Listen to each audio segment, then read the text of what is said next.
Mountains do not stop empires. They shape them. They do not block power. They bend it. This is ACHRONIC, a long-form documentary series about power, geography, and time. Not events, not heroes, not chronology. Structures that outlast empires. Across maps, mountain ranges appear as obstacles, as raised lines that divide territories and interrupt movement. They are often described as barriers, natural walls that isolate regions from one another. Yet mountains rarely eliminate interaction.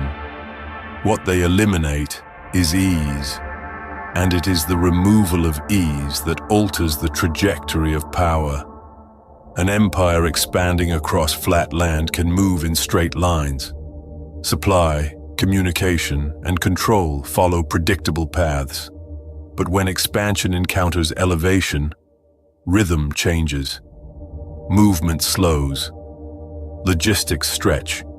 Coordination weakens. The landscape demands adaptation. Power must reorganize itself around gradient and distance. Mountains introduce friction into systems that depend on continuity. Roads cannot be drawn arbitrarily. Armies cannot advance indefinitely.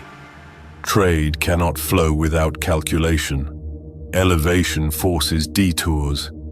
Passes concentrate movement. Valleys channel settlement. Geography ceases to be background and becomes condition. It is not the height of mountains that matters most. It is their persistence. They do not shift with policy. They do not respond to ideology. They impose structure long before borders are imagined. Empires may attempt to cross them, tunnel through them, or build across them. Yet the underlying pattern remains. Power slows in elevation. This slowing has consequences beyond mobility. Administrative cohesion depends on response time. Economic integration depends on circulation. Cultural uniformity depends on contact. When mountains intervene, uniformity fragments. Regions develop independently. Peripheral zones acquire resilience. Centers lose immediacy. Mountain systems create asymmetry. One side may orient toward a coast, the other toward an interior basin. One valley may align with trade, another may remain insulated. The result is not isolation, but differentiation. Power cannot treat both sides identically. It must negotiate with terrain.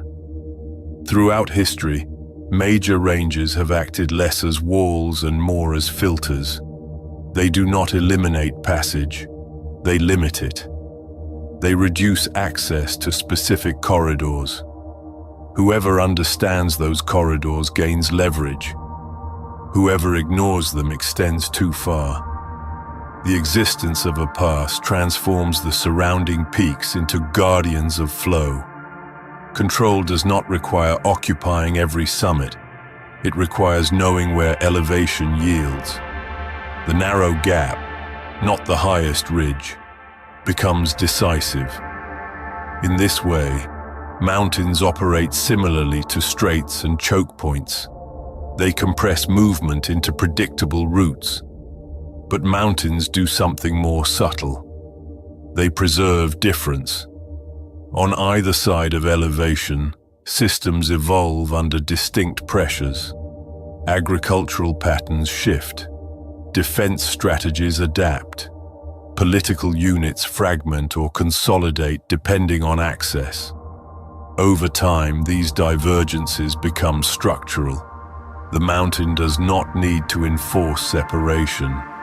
It simply slows convergence. Empires that ignore this dynamic often miscalculate scale. They assume that territorial continuity equals administrative continuity. Yet continuity on a map does not erase altitude. Communication across mountains requires redundancy. Supply across mountains requires surplus. Authority across mountains requires patience. Elevation increases cost. Cost reduces frequency. Reduced frequency weakens central oversight. What appears unified from a distance is often tenuous upon contact. Mountain regions historically become zones of negotiation rather than zones of command. Control is thinner there, more conditional. At the same time, mountains can protect as effectively as they divide. Interior basins shielded by ranges develop depth. They gain time. They absorb pressure. Invasion across elevation demands planning. Defense behind elevation demands positioning. In both cases, the mountain shapes decision before the decision is made. Power adapts to resistance, and mountains are enduring resistance. They do not collapse. They do not erode on political timelines. They persist across centuries, influencing patterns long after empires dissolve. Borders may redraw around them, but the underlying friction remains. This is why major civilizations repeatedly align along the edges of mountain systems. Not because mountains are central, but because their boundaries generate contrast. Contrast generates exchange. Exchange generates complexity, and complexity generates leverage. Mountains decide empires not by dictating ideology or leadership, but by dictating movement. They determine where expansion is efficient and where it is costly. They determine which regions remain connected and which develop autonomy. They determine how quickly power can respond. An empire that expands without respecting elevation will stretch thin. An empire that understands elevation will anchor itself to passes and valleys. It will build where terrain yields and consolidate where friction stabilizes. In this way, mountains do not obstruct history. They sculpt it. They do not prevent power. They shape its form.